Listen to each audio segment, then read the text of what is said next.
East अफ्रीकी देश Ethiopia से दर्दनाक खबर सामने आई। बैक टू बैक 2 लैंडस्लाइड की वजह से सैकड़ों लोगों की जान चली गई। खराब मौसम की वजह से रेस्क्यू ऑपरेशन में भी दिक्कतें आ रही हैं। इन तस्वीरों को जिसने भी देखा सहम उठा। एक शख्स अपने औलाद और अपने परिवार को ढूंढने के लिए जमीन खोद रहा है। काफी देर तक इसी तरह मिट्टी हटाता रहा। ऐसा इसलिए क्योंकि बचाने के लिए न साधन है न सरकार। कुदरत ने एक झटके में सब कुछ खत्म कर दिया। दक्षिणी इथियोपिया के केंचू साचा गोची जिले में भारी बारिश के बाद लैंडस्लाइड हो गई। 2 बार पहाड़ दरक गया। जब तक कोई संभल पाता सैकड़ों लोग जमीन में दब गए। गर्भवती महिलाएं, छोटे छोटे बच्चे मौत की नींद सो गए। बताया जा रहा है कि मृतकों में कम से कम 50 महिलाएं शामिल हैं। दुख की बात यह है कि राहत बचाव की टीम जब मौके पर पहुंची तब मलबा हटाने के लिए कोई हेवी इक्विपमेंट तक नहीं था। रेस्क्यू टीम के मुताबिक अभी भी कई शव मिट्टी के नीचे दबे हुए हैं, इसलिए कई लोग हाथों से ही मिट्टी हटाने में लगे हुए हैं। खुद ही बचाव के काम में जुटे हुए हैं लोग। इथियोपिया में गोफा नाम की जिस जगह लैंडस्लाइड हुई वो राजधानी अदिस अबाबा से 320 किलोमीटर दूर है। पुलिस का कहना है जब पहली लैंडस्लाइड के बाद लोग शरण लेने के लिए सुरक्षित जगह का रुख कर रहे थे, जब एक दूसरे को खाना दे रहे थे, उसी दौरान दूसरी बार पहाड़ दरक गया। इथियोपिया उन देशों में शामिल है जो हाल के महीनों में बाढ़ और बारिश की वजह से सबसे ज्यादा प्रभावित रहा है। इसी साल मई में बाढ़ और बारिश की वजह से हजारों लोगों को अपना घर छोड़ना पड़ा। वहीं कई लोगों की मौत भी हुई है। यमन पोर्ट के अटैक के बाद हुती विद्रोही ने इजराइल को धमकी दी है। हुती बागियों ने इजराइल को इसके गंभीर नतीजे भुगतने पड़ेंगे ऐसी धमकी दी है। अल हुदैदा पोर्ट पर उठती आग की लपेटों ने इजराइल के खिलाफ जंग की और एक चिंगारी को भड़का दिया है। इजराइल के अटैक से नाराज हुती बागियों ने इजराइल को टारगेट करने का ऐलान किया है। ईरान समर्थित हुती विद्रोहियों ने इजराइल पर ड्रोन अटैक किया था। इसके जवाब में इजराइल ने हुती बागियों के कब्जे वाले अल हुदैदा पोर्ट को निशाना बनाया था। हुती बागियों ने ऐलान किया है कि वो अब इजराइल से लंबी लड़ाई लड़ेंगे। इसी बीच यमन में बिगड़ते हालात को कंट्रोल करने के लिए हुती विद्रोहियों ने और यमन की सरकार में समझौता हुआ है।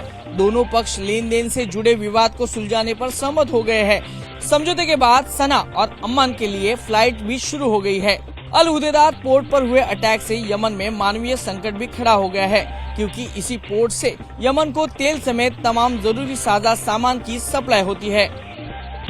विद्रोहियों के कब्जे वाले कुछ इलाकों में जरूरी सामान की सप्लाई इस पोर्ट से होती थी, इसलिए इजराइल के इस अटैक से हुती बागियों भड़क उठे हैं। आरक्षण विरोधी आंदोलन की आग में झुलस रहे बांग्लादेश में हालात अब भी तनावपूर्ण बने हुए हैं।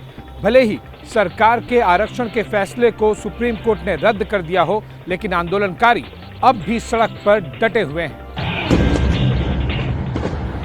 आरक्षण विरोधी आंदोलन को काबू करने के लिए बांग्लादेश के कई इलाकों में अब भी कर्फ्यू लगा हुआ है। आर्मी सड़क पर उतर आई है, लेकिन हंगामा और हिंसा कर रहे आरक्षण विरोधी प्रदर्शनकारियों को पूरी तरह काबू नहीं किया जा सका है। जहां हालात सुधर रहे हैं, वहां कर्फ्यू में राहत दी जा रही है। बांग्लादेश सुप्रीम कोर्ट ने आरक्षण बढ़ाने का सरकारी आदेश रद्द कर दिया है, लेकिन आंदोलनकारी डटे हुए हैं।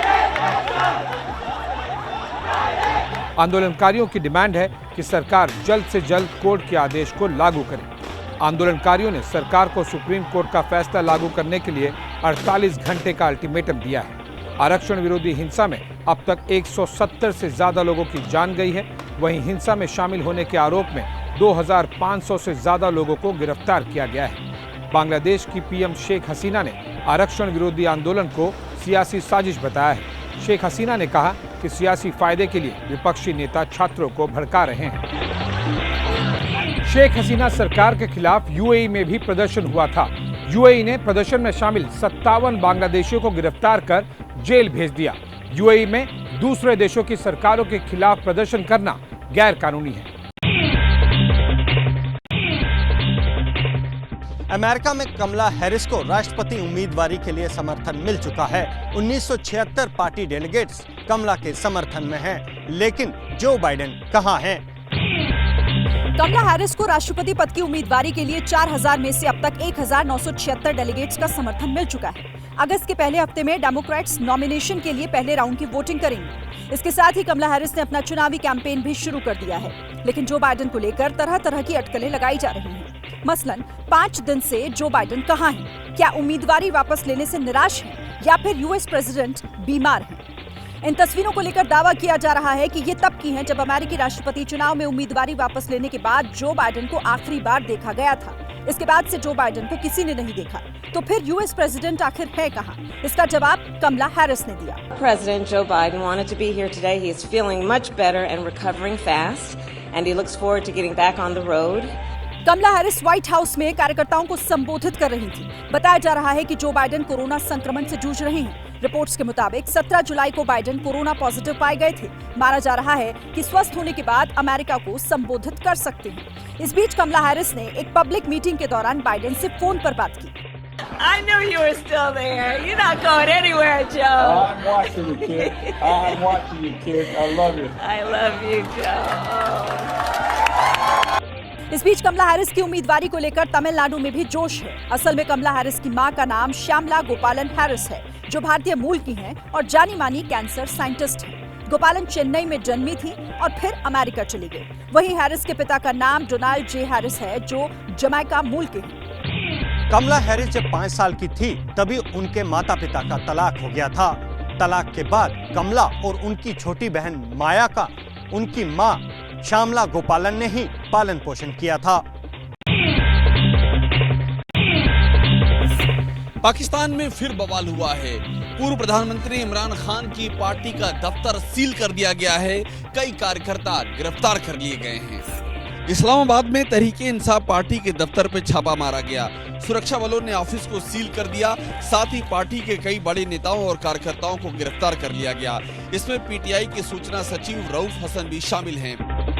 इस्लामाबाद पुलिस ने पीटीआई के तर्जुमान रऊफ हसन को गिरफ्तार कर लिया। पीटीआई के मरकजी दफ्तर से कंप्यूटर और रिकॉर्ड भी जब्त। पीटीआई सेक्रेटेरिएट के एतराफ में इंटरनेट सर्विस मुतासर। इसके अलावा पुलिस महिला कार्यकर्ताओं को जबरदस्ती गाड़ियों में बिठाकर अपने साथ ले गई। जेल में बंद इमरान ने हफ्ते भर पहले शाहबाज सरकार के खिलाफ प्रदर्शन करने का ऐलान किया था। शाहबाज सरकार ने भी एक हफ्ते पहले कहा था कि इमरान खान की पार्टी पर बैन लगाने जा रहे हैं। सवाल ये कि क्या इमरान खान की पार्टी का वजूद मिटाने की तैयारी हो चुकी है? इमरान खान साल भर से ज्यादा वक्त से जेल में हैं। बताया जा रहा है कि उन्हें आतंकियों की तरह जेल में रखा गया है। 7 बाई 8 फीट की जेल में कैद किया गया है, जहां इमरान हिल डुल भी नहीं सकते हैं। 24 घंटे निगरानी रहती है। जानकारी यह है कि उन्हें किसी से मिलने भी नहीं दिया जाता है।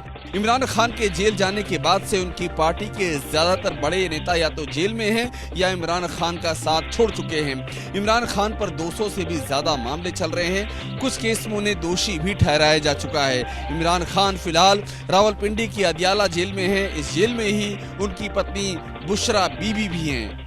जुल्फिकार अली भुट्टो, नवाज शरीफ, शाहिद खाकान अब्बासी के बाद इमरान खान पाकिस्तान की जेल में सजा काटने वाले चौथे प्रधानमंत्री हैं।